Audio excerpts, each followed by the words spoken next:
I love seeing the fandom express their ideas of how the new starter Pokémon should evolve. It's my favorite part of the new game cycle, so now I want to do it. But not just evolve them, no. Because I love when a group of Pokémon does theming. And for this trio, just to make it harder on us, I wanted to apply a few themes. First of all, how about the theme of times of day? We've got a yellowish angry bird. Well, the early bird gets the worm, and a lot of people are grumpy first thing in the morning.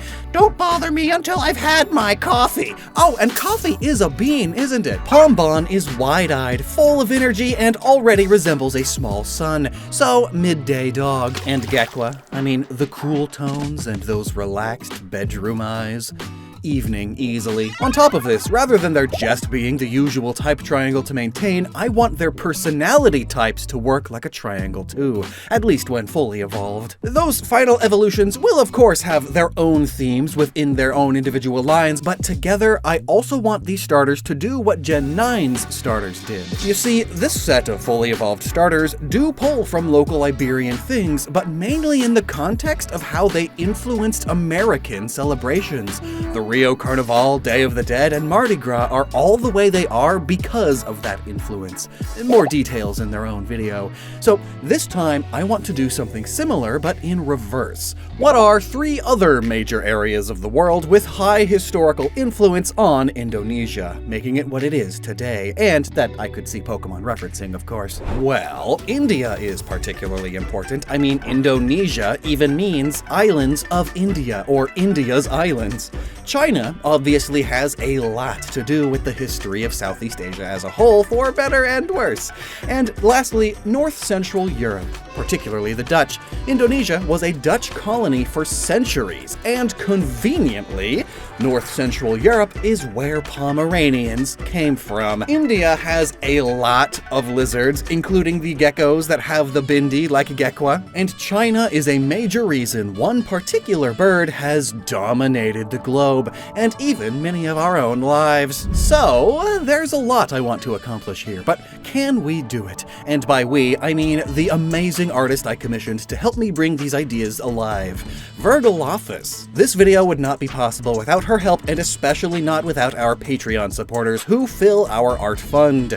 So thank you all. But now, you like cute and cozy games, right? You play Pokemon, so I assume so. And well, Hoyoverse has a totally wholesome new one. This video is sponsored by Petite Planet, where you weave your dreams beneath the stars. It's a gentle, cozy life sim that's easy to get into and de-stress. Just take a breather at the end of the day. Explore the world while farming, fishing, building, decorating, and collecting to your heart's content. Really customize your space to make it your own. Look at your neighbors in this game. Peak adorable. Of course, Medalin the sheep is a plushie designer. And the dog is Saki. He collects battle beetles, which are extremely cute themselves. As you get to know them, you'll befriend them and unlock rewards for yourself and the planet. What sets it apart, aside from the art, is that you not only explore your planet, but the stars see above, featuring light puzzles and plenty of rewards to discover. Meet and hang out with other players, relax, have fun, share your in-game photos with each other, and so much more. Sign-ups for their latest beta are open now at the link below, and accepted players will receive an exclusive item at launch. So if you like charming characters, low-pressure games, and comforting worlds to explore and build in,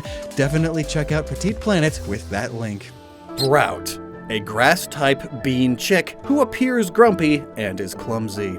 Let's evolve it into Hedgelin. So being a bean-shaped chick, Browt can really evolve into nearly any bird, but we decided to go with the jungle fowl primarily, which live throughout Southeast Asia, and you might have noticed they look quite a bit like chickens. And yes, that's because these are the wild birds that all modern chickens were domesticated from, and through classical China became a massively important global food source. Chickens are the most populous bird. And here is Hedgelin, a fledgling jungle fowl with hedge-like feathers. Sticking with the morning theme, it's got quite the bedhead, and from its big brows it now sprouts a unibrow-like headband, not unlike Raboots, but also like the headbands sometimes worn by silky chickens, a particularly fluffy breed destined for chicken shows. It's also kind of like a jogger's headband. Wake up early in the morning to do a jog before work? I could never, but the bundles of beans we see on the sides of their heads resembles the Chinese bun hairstyle, but a bit lower, a bit earmuff-like. Mornings are cold. It has tiny wings in there, but its adolescent torso feathers are functionally like a cloak, the kind that hides your arms, common in anime. These dudes even have the typical shonen protagonist personality. Tired of being a clumsy kid as a Browt, Hedgelin is now all about training. It wakes up super early in the morning every day to work out its legs and moves, always eager to learn and get the most they can out of the day. But all that eager energy is causing some static buildup in its feathers, but it has a clever way of using that. The particularly long sapling on its head is able to function like a whip, which not only cracks, but zaps. It's become quite the master of whipping it actually, and has begun to replace its clumsy nature with a more confident one. They also have learned to scratch shallow trails into the ground with their claws, a real chicken behavior, but Hedgelin will drop beans around these trails to help sprout more saplings around its territory, which it cares quite a bit about. And now, after many level ups and daily training, it's finally time to evolve. Not just its body, but its personality too. From a klutz to a trainee to an extremely cocky cock. It's a rooster, a jungle fowl rooster, Empresso. Cock-a-doodle-doo, the first thing you hear in the morning, because this guy is an amped up morning person. Now grass electric type. Those beans were, of course, coffee beans. Fun fact, when I was trying to come up with names, Cockfee was the first I thought of, but then I realized I couldn't use that. For reasons. The name includes the electrical unit of an amp, which also works because it itself is very amped, like all the time, because it's full of coffee. And because of it being a super boastful show-off, I can easily imagine the anime having one constantly trying to do impressive things and finishing with presso! Like presto, or even, huh, you impressed? Empress? Quite a lot of coffee is grown in Southeast Asia, and coffee is of course the early morning boost of energy from a tree drink drunk around the planet, almost as widespread as chickens. And roosters, male chickens that protect their flock, are where we get the phrase cocky from. When you tell someone to stop being so cocky, you are telling them to act less like a rooster. Roosters are so full of themselves and overconfident, just like Empresso now, quick to action and optimistic to a fault.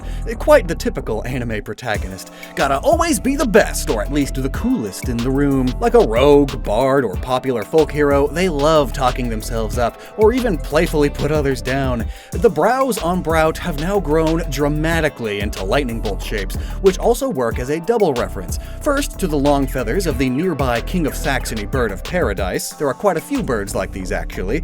And also to Ling Zi, the long feather plumes that higher-ranking soldiers in ancient and medieval China would wear. Roosters are all about rank, and this practice even bled into Southeast Asia a bit. Chinese armor is also why Empresso's chest has this pattern on it. For millennia, their armor featured these grid lines, though through modernization they of course got the buttons, which on Empresso are coffee beans, full of energy. In fact, if another Pokemon were to eat some of these beans, there's a chance they won't sleep for days. Empresso's call is capable of being heard for miles. It's louder and more powerful than thunder, a fact that they love to show off. The only thing they show off more than their powerful voice, though, is their speed. Like a road runner crossed with the Energizer Bunny, these guys go. Now the fastest of the starter Pokemon, but a mostly balanced starter otherwise. Its signature move, Roast and Boast, has it quickly run around the battlefield and its opponent, really just showing off its moves by pecking and whipping them each time it happens to pass by them. Hoo-ha, wacha, woohoo, ow, woo! It's like you're not even trying, haha, I am speed! That does some damage, but isn't the main goal. While it's doing this, it's scratching up the dirt and planting coffee beans into those scratches. The roots from those beans then quickly connect to each other, forming a web of electricity in the ground, creating electric terrain, which among other things, prevents sleep on the battlefield. A coffee plantation attack through and through. Is there anything this bird can't do? Well, maybe. Maybe all it takes is an interaction with someone who doesn't need to boast about their power. Let's evolve Pombon. So, Pombon, a bonfire Pomeranian, whose name also sounds like a cute, sweet treat, a bonbon. What shall we do to evolve it in a way that further evokes its doggy destiny to be fitting of the region of North Central Europe and to the midday sun. Well, this is Hearthhond. Now hang on, wait, pitchforks down! You can keep the torches up though, Hearthhond loves them. I know how desperately the general fandom wants Pombon to stay on all fours, and I understand that, which is why it is what we are doing, but this middle Evo is like Marshtomp, Crocolore, or Duwat. It's a temporary standing up thing to tease you into losing hope, so... Anyway, aren't they cute? Even the spooky teeth somehow add to the cute factor. They look like they spend their time frolicking in the midday sun. Sun's out, bun's out, only it's buns of fur. So while Pomeranians are the second most popular dog breed in Indonesia, poodles are actually number one. And poodles also come from Central Europe, so fine, it's a poodle now, and with some Dutch braid-inspired fur shapes. Its name combines hearth, classic fireplaces inside of homes, with hond, the Dutch word for dog, which of course sounds like hound because of sharing the same root words. The name even has the same rhythm and cadence of Pombon, Hearthhond, Bow Wow, but double-fitting, Hearthhond also contains heart, which this Pokemon is all about. There's just so much love radiating inside that small body. Some say it's the source of their heat. Love is often described as a fiery passion, after all. And the love these dogs have for their trainer is so great that they get a bit aggressively protective of them. If they don't trust you, you risk this response if you get too close to their trainer. And if you so much as insult their trainer, this will happen. It's the trope of the cute little girl character with an over-the-top angry side should you wrong them even minorly. You will be destroyed. Unless, of course, you do the one thing Hearthhond can't stand. Bring the rain. Oh no. Overcast. The sun is gone. And with the sun gone, the joy is gone too. And there is nothing worse for a Hearthhond than getting wet. Nobody likes wet dog smell. The poor thing. Let's evolve it to get it out of its misery. This is Woefen. In Dutch, F's and V's are almost interchangeable. They almost sound the same, or at least more so than in English. So Woefen is an oven, full of woof, boof, the deep barks of big dogs. A Tibetan Mastiff primarily, which really are just what if a Pomeranian was a bear. But no longer being a poodle, one of the smartest dog breeds, might have something to do with why it's back on all fours. Most of the time. You know how Incineroar stands up most of the time when fighting, but then it runs on all fours sometimes? Woefen is like the opposite. It's on all fours most of the time, but it is capable of standing up like an aggressive bear, though with more of a hunch to it. It's got like a big, thick werewolf body, that's what I'm saying. Werewolves being quite European as well. And the Incineroar comparisons don't end there. Incineroar had its fiery wrestling belt, but Woefen has a bit of a dog collar, again in a shape inspired by Dutch braids, and it holds a big, hot bell. Some say it's the love it felt for its trainer as a Pombon and Hearthhond given physical form.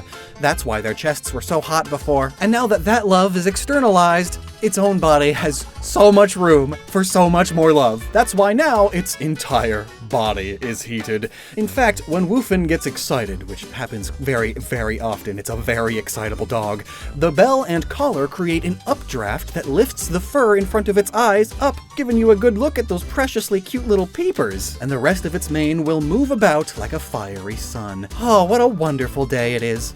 But it's not all cute. Just like Tibetan Mastiffs fighting off bears and leopards to protect the livestock, Woefen can be terrifying should you wrong it or its trainer, whom it loves and protects with its entire gosh dang being. Oh, and the drool! Dogs pant when they get hot, so imagine how much this guy pants, and the pink drool itself is able to sear the meat it's about to eat. But even with accidental contact, the drool never burns its trainer or anyone it trusts. It's like magic fire. That's why it's pink, though pink fire is a thing. It's very hot. Hot and pink, like the passion of love. Did I mention it's fire fairy type now? Though admittedly I could also see mono fire, but it learns a bunch of fairy type moves too. But fairy is the pink type, and werewolves and stuffing children into ovens are fairy tale things. Oh yeah, the ovens. If this dog bear hugs and snuggles you, or its opponent for that matter, it can effectively bake you. So best hope you don't get on its wrong side. It is a big, physical doggo, good HP and physical stats, but the lowest special defense of any starter. In a lot of ways, special stats are the mental or focus-based stats, as evidenced by moves like amnesia, and this dog is clearly a no-thoughts, head-empty kind of guy. Just love and protection. Physical protection. Its signature move, Up Dog, no, okay, not gonna call it that. It works for the name, but it's a little too silly. Its signature move, Thermal Rush, makes it heat up its full front and barrel into its opponent. It's basically like a weaker Flare Blitz that doesn't cause self-damage, but does activate harsh sunlight. The strong updrafts created by its fire and fairy love blew all of the nearby clouds away, as updrafts do. How exciting! The sun is now harsh, like it. Did I mention how energetic and excited it is all the time? Sometimes it calms down and has a siesta, but most of the time it's just full of boundless midday energy. You know how hard it is to calm a chronically overexcited dog down, right? Very. But maybe you just need the right tools to help encourage calmness. Perhaps Gecqua's evolutions can help. So, for Gecqua's evolutions, we need to incorporate evening themes, Indian themes, and add to its own prominent features. The Pokemon site mentions that this Pokemon launches springy balls of water from its tail, and I can only imagine that functioning like a dewdrop forming on the tip of the tail that it then launches like a catapult, which reminded me that India was pretty heavily involved with the history of siege weapons, like catapults. So let's somehow incorporate the history of siege warfare here as well, just to be difficult. Maybe we'll keep that aspect a bit subtle though. Gecqua's other unique feature are its huge eyelashes. We def need the middle Evo to have 2, and then the final have 3. So with that in mind, let's evolve it now. This is Cytoke. Unlike the other starters gaining their secondary types on the final evolution, here we see Cytoke getting it upon the first. It is now Water Psychic type, so the name fits well. Tokay is the specific type of gecko Gecqua is already referencing, along with eyelash geckos. Most Pokemon are more than just one specific species after all. Also, a Cyton is the center of a neuron, perfect for a brain-powered psychic type name. Cytoke is a dancer who uses their psychic powers to manipulate springy balls of water from its tail to float all around it as it moves. The dance moves are primarily inspired by 2 dance styles: Aspara dance, which is primarily done in Cambodia, right between India and Indonesia, and Bharatanatyam from India proper. Dances that are slower but involve many dramatic poses, and are said to have meditative and spiritual utility. But sometimes, when Cytoke gets a little too into the dance, they'll drop their tail. Oops. But it's okay, it's Cytoke, and it's not ready to let go of it yet, and we'll reattach it ASAP, holding it close with constant psychic effort. Cytoke needs to keep up an illusion of perfection. The upper class of India is also very into high fashion, beauty, and makeup. It's a status symbol, and admittedly, very pretty indeed, and that's what Cytoke strives for. Thus the extra beautiful lashes in differing colors on Cytoke's eyes. And while Gecqua had a bindi-like water drop symbol on its forehead, now the top of its head resembles a small splash, like a single raindrop or a tear in a puddle. The social pressure does not make it easy being this pretty, but at least the loose tail helps it with attacking, where it sort of connects to the body, functions kind of like a small rail or wheel system, which, along with the joints where the teardrop shapes meet on the tail, all come together to form a subtle trebuchet, the upgrade to the catapult, which India invented. Cytoke's psychic water balls can fly further and harder than ever before, but the stress they find themselves under does too. So, let's evolve it and finally bring it some peace. Through meditation practice, Cytoke has found peace. Now, as a Gecko Wave, stress has little meaning. Part gecko still with that tail, but now mainly a monitor lizard, or goe in Hindi. Its name combines gecko, goe, and wave, both in the water and psychic brainwave sense. As to it, they are one and the same. Their eyes are mostly closed in meditation for a majority of the time, but they can still open all of them as needed. all three. But in being mostly closed most of the time, this is where our evening themes come in more. Meditation is inherently a calm and relaxing experience, perfect for when the day is done and it's time to wind down. Their cool blue colors are just like the night sky even, but the white refers to purity. Emptying your mind is a major part of meditation, and temples dedicated to the purifying powers of water are all over southern Asia, especially in and around Indonesia, which is also where monitor lizards are, and one of their most striking features are their large and powerful necks, often bigger than their heads in every way, and a bit wrinkly. Like fabric? This made me think of traditional Indian headscarves or even hijab and chador, which are often worn in Indonesia. So, the skin all over Gecqua Wave is wavy itself, very loose, a part of why it flows through yoga poses so well. And it has these soft, wavy crests or sails all around its body too, both like the particularly big skin folds on monitor lizards, but also like the sail-fin dragon of the Philippines, and really plenty other lizards with sails, crests, and frills. They are somewhat akin to the thin accessory fabrics of traditional Indian dress. Now, very minor gore warning. Really, it's like looking at raw chicken, but it is alive, so here's your warning. But have you seen what freshly detached gecko tails look like? Here's some perfect examples of the wound it leaves when clean. It's oddly really pretty in a morbid way, but you know what it reminds me of? Pink lotuses. Lotuses are the plants that float upon the purifying water at the water temples. Lotus pose is also like the stereotypical yoga meditation pose, so Gecqua Wave does a similar pose. Bonus fact, India mines a lot of quartz, and rose quartz is quite often carved into this lotus shape for the mystical crystal girlies. Great decor at yoga studios. They work excellently as small sphere holders too, which actually brings us back to siege warfare. So, under normal circumstances, the tail does seem attached, and it's always flowing to a rhythm of its own, like water, or like what a gecko does when it makes a defensive stance. But when violence is inevitable, which Gecqua Wave is no fan of, Gecqua Wave wants to end the fighting quickly and decisively with its high special stats. It stores its excess psycho water energy in its tail, and when the time comes, it does a dramatic pose and uses the tail like a siege cannon, blasting an enormous ball of psychically charged moisture before quickly going back to its default meditation pose, making sure to leave the tail detached should it need to fire again. Siege cannons replaced trebuchets, and India knows all about cannons. In fact, the Jaivana cannon at the time was the largest on-wheels cannon on the planet. It used 220 pounds of gunpowder to launch a 110-pound cannonball over 22 miles, according to its original sources anyway, but science says like, what? That's actually impossible. That distance is likely exaggerated. It is said, however, that the one time it was ever fired, its cannonball impact created a small lake. So it already is associated with water too. Gecqua Wave's signature move then is just that. Deep cannon. It fires a psychically charged cannonball from the depths of its powerful tail cannon, powered by the depths of its mind and the depths of the ocean alike. Oh hey, and it's kind of like shouting cannonball before jumping into a pool to make a big splash. Didn't even think of that until now. Like the move Flying Press, this is a dual type move, both psychic and water type. There is little difference to a Gecqua Wave after all.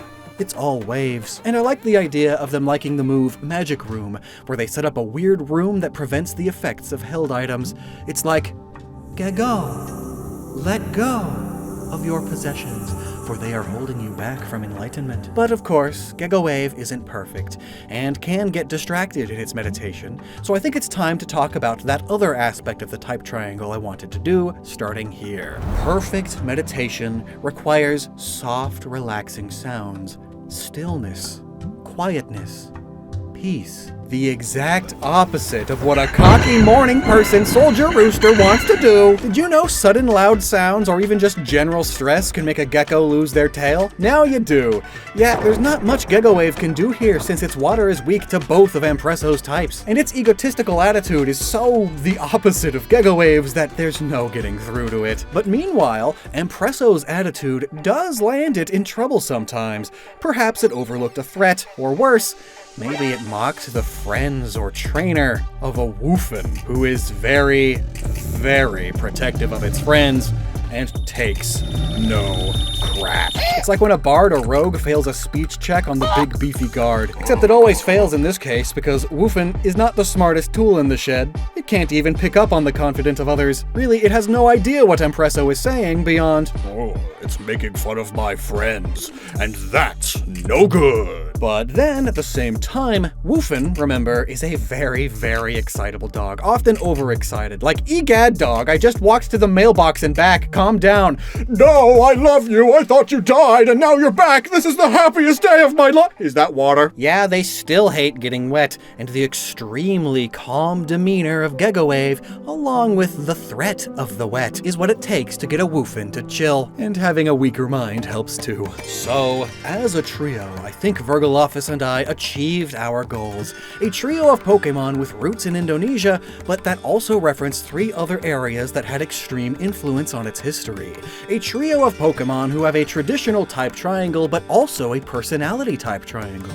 A trio with unique personalities that would work well in not just the game, but in the anime as well, and that look unique for starter Pokemon while still working alongside the other starter Pokemon. I am very happy with how these turned out, but we would love to hear what you think about them in the comments below.